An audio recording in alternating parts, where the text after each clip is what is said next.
In this video I will show you this Land Cruiser how to reset fuel filter light. Here you can see this one, here this one. Okay, in this video I will show you.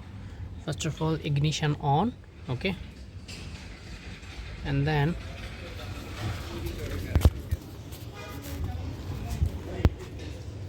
remove this diesel pump wire.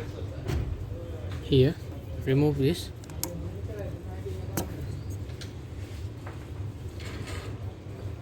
And then start car.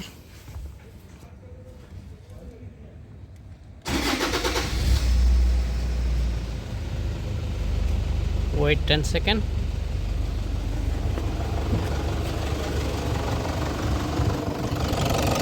Then fix it.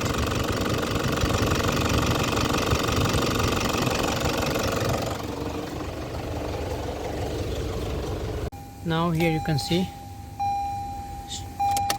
on ignition. See, great success.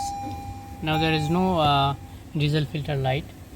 Okay, thank you. If my video helpful for you, please subscribe my channel.